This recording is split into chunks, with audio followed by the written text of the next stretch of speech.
Alright, Terran, it's kind of just the most basic race in the game, but it is good. You just get faster experience every day you gain a bond, and you slowly boost up your swing speed and damage by 1% up to 10 days. So after 10 days, you just straight up get 10% more damage on your weapon, which is pretty good. The active ability, I wouldn't say is that crazy. I mean, you just can't be knocked for 10 seconds. It's alright, but, I mean, if they just wait it out, you're kind of screwed. I'd put this in C tier if I'm being honest. Next, we have Apex, which is not good at all, really. I don't think this is probably one of the worst races in the game, if I'm being honest. Like, yeah, you can double jump, climb twice as fast, and you can tank a hit while carrying someone, if that's really that useful to you, I guess. But the active ability sucks. The Frenzy mode, or whatever it's called, you take 15% more damage, but you deal 10% more damage. I guess if you're running a damage build, it could be decent, but, I mean, you take more damage than you're dealing. And, I mean, talking about the first race, this race just gets 10% damage and swing speed with no downside. You have to get a downside. So, honestly, this race is F tier. It's not good at all. Next, we have Goblin. Again, it's not good at all. I mean, it's good if you're farming money, I suppose, if you really want money that badly, but you don't get any active abilities for combat. You can only see trinkets and sell stuff for more, so I'll put it in D tier for the utility, but I really don't think it's that crazy. I'm gonna be honest with you. Next up, we got Elf. Elf is kind of the mage race of the game, kind of like Castellan from Rogue Lineage. You know, you just get cast range, charging mana faster. But, the active ability, it's alright. You can absorb one spell. I guess if it's a really strong one, that would be good. It works on projectiles, too, if you didn't know that. But, it's alright. Honestly, I think I'd put it in C tier as well. It's not bad for a mage race. If you're going mage, it's definitely C tier, but if you're going anything else with it, it's F tier. It's not good unless you're mage. Florian? I don't know how I feel about Florian, to be honest. You get an essence bar, and, I mean, if it gets full, you get damage buffs. But again, like, you get the damage buffs from the basic race for free. You have to work for it with this kind of thing, and I don't understand why. I think this is kind of like Scroom from Rogue Lineage. With the active ability, you can just sink into the ground, increasing your essence, kind of like how Scrooms did in Rogue. You just go into the ground and get your food back. You do get a beam that slowly deals some damage. I don't think it's that crazy, though. I'd honestly put this in D tier or C tier. I don't really know, to be honest. I'd probably put this in D tier. Maybe C tier, actually. And honestly, the basic race, now that I'm saying this a lot, I'm gonna put this in B tier, to be honest, because now that I realize it, I'm looking at the other races, this just gets stuff but better. I'd put the basic race in B tier. Cactorian?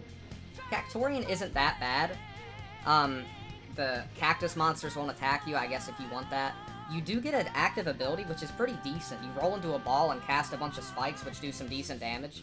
And you do get an ability that reflects 20% of the damage you take, which isn't that crazy. But it's decent, I suppose. If I had to do anything with this, I'd probably put it in C tier. I mean, the abilities aren't trash, but they're not exactly amazing either, so definitely C tier. Next up, we have Lizard. Now, Lizard is all kind of poison-based, really. You take less damage from poison. You don't get as much armor penetration on you. The lizard people don't attack you, obviously. But if you run on, you get increased speed outside of combat, which I think is pretty good. And you get a decent active ability as well. Actually, a pretty good active ability. You get a skewer that does lots of damage to people. They get bleed, they become slower. I think it's pretty good. Honestly, I'd say this is B tier. You get a really good active ability. Next up, we have the Bird Race. I think it's another one of those that's mainly utility. It does get an attacking move, but I don't think it's that crazy. You just throw out 3 feathers. But you take 30% less fall damage, gain a speed boost if you land a projectile, which isn't that bad, if I'm being honest. And you get 0 gravity stuff after you charge up to 50% mana, which, I mean, yeah, that's alright, I guess. But like I said, this is more utility. Do I put it in C tier? Probably C tier again. Next up, we have Phantom. Now, this is a good race. For utility, mainly, but you get 4 lives, infinite hunger, and you get bleed on your final M1s with anti-heal. You can slow people with your active ability. M1ing someone with anti-heal on them stacks the duration up. So, Phantom, for the 4 lives and infinite hunger and not bad ability, this is an A tier race. You get some great utility with it, and a decent active ability. This might be our first S tier race of the day. It's just Morvid from Rogue Lineage. And Morvid was broken in Rogue Lineage, obviously. You can respawn at the at a spawn point you set for yourself, so you can get back in ganks faster. You have like a counter move basically. You can perform a twirl and knock anyone down if they were gonna attack you. And Flock, the Morvid move from Rogue Lineage, you turn into a Flock and just get iframes, and you can use it even while you're in stun, so you can break out of any combo you want. It's an S tier ability. You get some great passives like the respawn thing if you want to gank people, and you get the iframe move. This is an S tier race. It's amazing. If you rolled this, you should be happy. Next up, we got Dwarf. It's more of a support thing, really. You can kind of carry stuff more, and like, you can actually, no, I take that back. This is a crazy race. You can wear any type of armor despite your class. Like, any armor. So if you're going rogue, you can wear heavy armor, which is kind of cool. Your enchant has 2 times the chance to proc. And you can summon a grindstone, which buffs the people's weapons around you. Which I think is pretty crazy. But honestly, this might just be an S tier race just from the armor thing. Like, being able to wear any armor on any class is crazy to me. I don't know how they thought that was balanced. Next up, we got the... I don't even know how to call this high call. I think this... For its rarity, I don't think it's that crazy, I'm gonna be honest. You swim 50% faster. And you get some weird thing with electrocution. Like, if you electrocute someone, you proc their weapon enchant. If you M1, you can boost the proc chance to 100%, so you can guarantee it. And with static gills, you can perfect block attacks and build up static electricity. But honestly, you're not going to be perfect blocking that much, or, I mean, I feel like you're not going to be anyways. And you get a decent active ability. I'd say, it gets some good procking things, but I'd say this is B tier, honestly. I don't think it's that crazy. Orc is really good. Like, really, really good. You get 20%, or not 20%, sorry. You get 20 more HP, which is, I mean, it's just 20 more HP. You can't really screw that up. And when you drop under 40%, you gain a 20% damage buff to all attacks. This is kind of just Hazelden from Rogue Lineage, if I'm being honest. But you don't get the active ability. Guard breaking an opponent decreases their pen.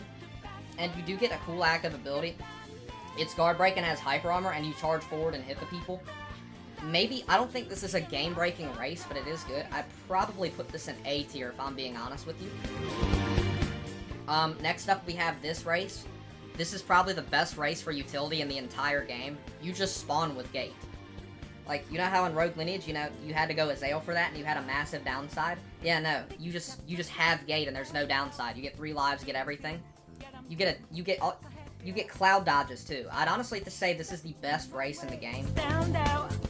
Like, you just get a 20% chance to dodge every attack after you land your final M1s and criticals. That's crazy. And you can... It also has the Hazelden... Or, not the Hazelden passive. It has the Azale passive of casting Gate over 50%. You can do it every time. You don't have to do it perfectly. This is crazy. It's like Fish Aaron and, Azale combined. I think this is the best race in the game, personally. You can disagree with me, though. And last but not least, we have the Novakid, the Sun Race. It has very good active abilities, but I think the passives are mid, honestly. You take 25% less fire damage, which, I mean, it's alright, but it's a lot better because your body temperature can't be adjusted, so you won't, like, freeze to death and stuff if you're going into the tundra or whatever.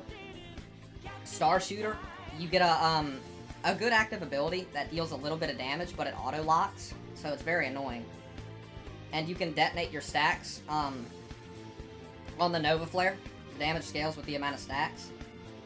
And you get a special effect that you do on this, and it inflicts true percent damage every 0.5 seconds. So, yeah, your burns with that ability just do true damage, which I think is pretty good. I'd put this in A tier, honestly. Good utility, good active. But, yeah, that's pretty much my tier list. I think this is pretty fair, to be honest. And that's about it.